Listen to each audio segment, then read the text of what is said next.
Are we ready to do start with lecture 3? Anything that you want to talk about before we do?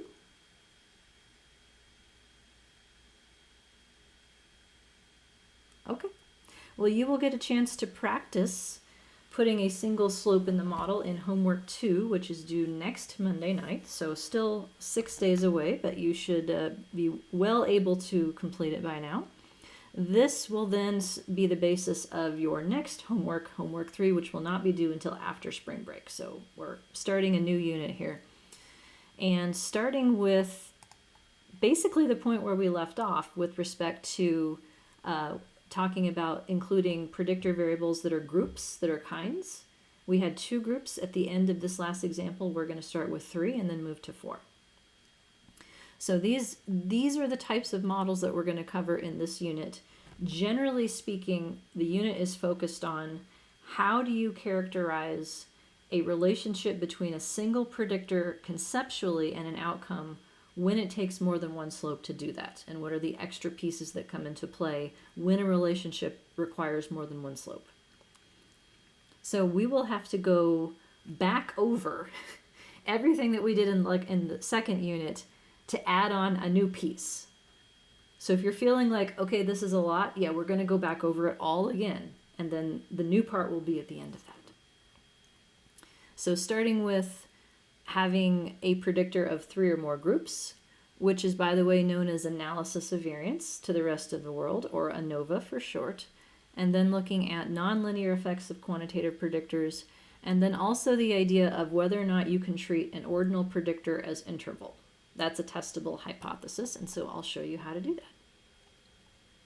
So pictures. I decided to add in this slide in case this helps, because I know that some folks aren't really in love with the equations. Is that a fair thing to say?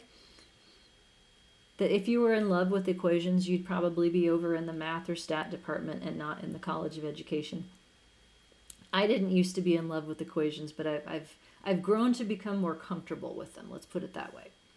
But this is another way of expressing the same idea of a general linear model that has multiple predictors. So this type of diagram is what's known as a path diagram or a path model. And this is a set of conventions that people use to describe models, which can be more intuitive than equations, particularly in models that have more than one outcome. So variables that are observed in your data set go in boxes.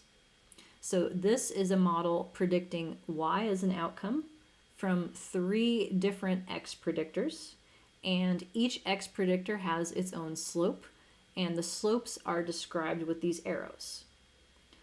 So the direction of the arrow matters. The variable that is the predictor of the equation, the arrow starts, and then it goes into the outcome. So this would be 3 separate relationships being characterized simultaneously. This stupid triangle shows up in path diagrams. I kind of hate it, but it's used to provide a place for beta 0 as the intercept. If you were to think about how the intercept gets into the model, if you put a variable in your data set that was nothing but a column of 1s, that would be the variable that puts beta 0 into your model. So people put it in a triangle to sort of convey that it's not really a variable, it's a constant, but that gives you the beta 0 part. And then E is in a circle because E is not observed. We don't know what the residual is until we fit the model and we see how far off each person's actual y is from the y that's predicted. So circles, generally speaking, here are what's known for latent variables, things that are not directly observed that can be inferred. So this is another way of describing a general linear model. This one has 3 predictors because by the end of this unit, we will be up to 3 slopes in the model at the same time, and I think actually even 4 in the last unit. So to review terminology, when I say y, like the letter y, y sub I, all of these words need to go with it in your head. Outcome, dependent variable or dependent measure, criterion variable. It is the idea of the thing to be explained or predicted or somehow addressed. So y is a measured variable we're trying to predict. Synonyms for x predictors then. In your textbook, they're called regressors. They are also known as independent variables, and that's in the context of an experimental design in which you've manipulated it. So if you assigned people randomly to participate in either a control group or a treatment group, then that group variable would be considered an independent variable. Covariate is a term that's either used for a quantitative predictor or a predictor that you don't care about but somebody else does. So the idea of controlling for this thing that everyone else already knows predicts Y, so that I can look at how my new thing predicts incrementally. The old thing that you're controlling for is called a covariate in that context. Some people even say control predictors. To me, though, X is a predictor. The interpretation of whether you care about it and whether you've manipulated it is beside the point, because mathematically they work the same way. So each predictor is going to have a slope that describes its relationship to the outcome. This unit is about how do I take a predictor that needs more than one slope to describe its relationship and build a model with that. So when I talk about modeling things, the way that I speak about it is examining the effects of X on Y, but you may also hear it phrased backwards. I'm going to regress Y on the predictors. That's more formal language that I tend not to use, but both of these phrases are equivalent. So we still have one Y. We're going to have more than one X. That's where we're going. So review. 303. Good time for review, wouldn't you say? No? Tough crowd. Couple thumbs. Yeah, I think 303 is a fine time for a review. 403 would also be a good time for a review, but 503 is not. 503 is time to be done. Yes. Unless it's 5:03 a.m. But that's a whole nother story. So we're going to be creating a model with this type of form that's linear. We started with an empty model.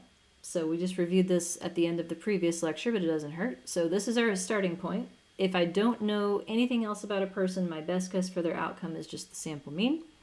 E is always going to tell me how far off from predicted I am. And this hat thing, Y hat here, is a placeholder for what the model predicts your outcome to be. So then we added a predictor. So Y hat then is a function of two fixed effects, the intercept and the slope for that one new predictor. E is still what's left. It's just that now it's what's left after controlling for X. And if X matters, the variability of the E's in the one predictor model should be less than the variability in the empty model. So we should be off less from their actual outcome if X matters, if X does have a relationship with Y. In your output, when you have a single slope, we end up with a beta 1 for that one slope. You will get an estimate. It's either labeled as estimate or coefficient, depending on your package. That is the best guess from your data as to what the slope should be. So it's the sample's slope. And where that number comes from is that is the value that minimized the sum of the squared residuals. That's how we figure out what the right answer should be. In other classes, the process is a little more complicated than that, but it's still the same idea. It's the best guess from the data that you have. Right next to your estimate is the standard error. Standard error as a concept means expected inconsistency across samples. So if it's a standard error for a slope, it's how far off on average a sample slope is predicted to be from a population slope. We take that estimate and divide by the standard error, and we get our friend t, the t value, t test, t statistic. And that t tells you how many standard errors away from the null hypothesis your slope is. And where the dividing line is for where significance and unexpected starts depends on your sample size.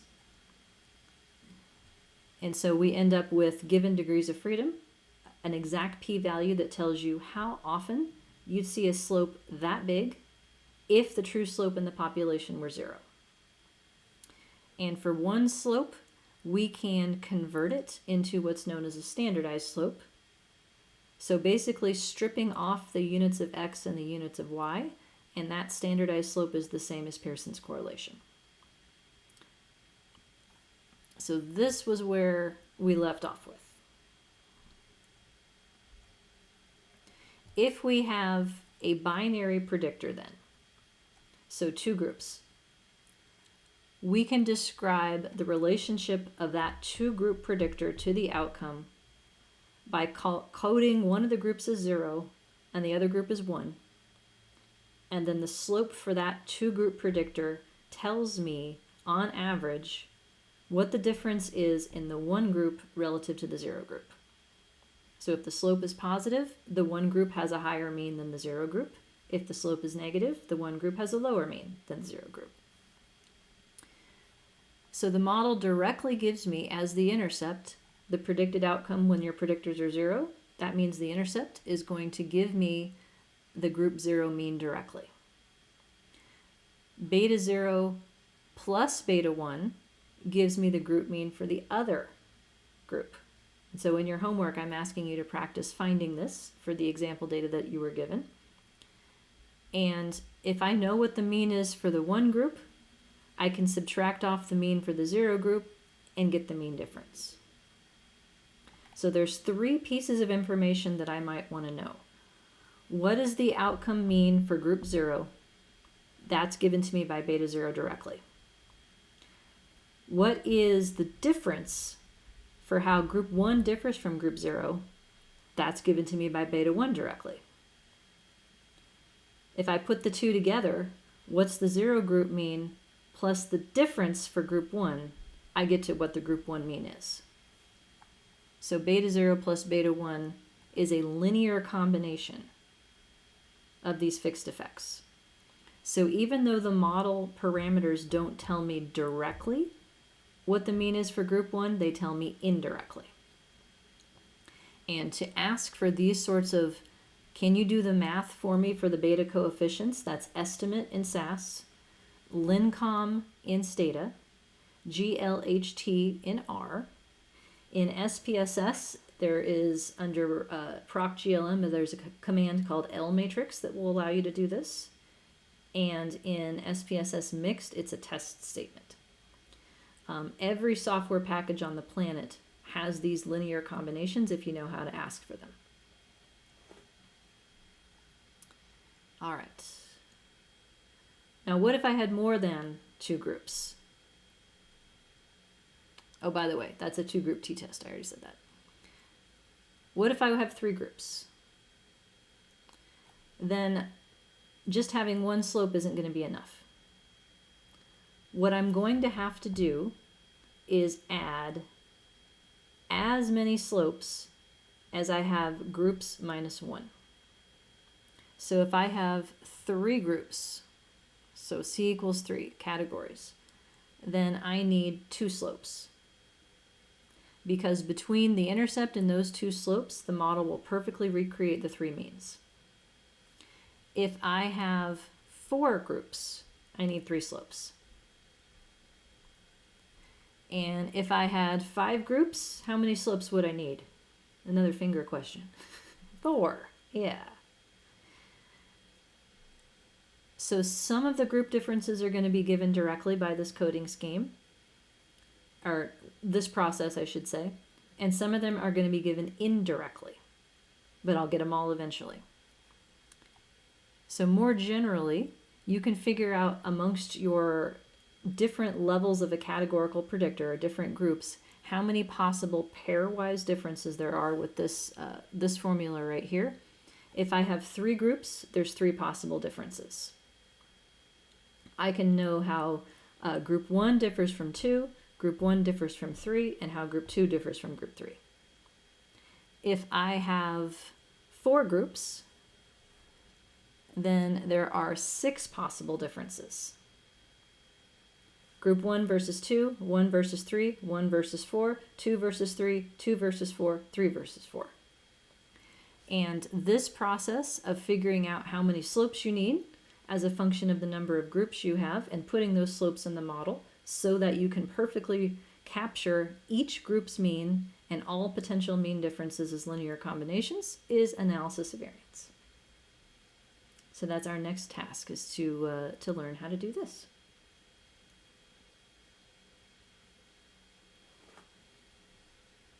Cool, huh? Okay. That's where we're headed next. But not today, because it's 3:12. And clearly my PowerPoint has lost its will to live. Never a good sign. The question then becomes, how do you set up the model to tell you what you want to know? There are different coding schemes that we will use to create new predictors that we're going to give these slopes to. And it's up to you how you set it up, because some are going to be more convenient for certain applications than others. So I want to show you a couple different ways to approach this. We'll start with sort of the most common way and then eventually look at other ways. But at the end of the day, we have to make new predictor variables to be able to describe how a categorical predictor relates to an outcome. So that's what we'll do next time. All right. Questions before we adjourn for the day?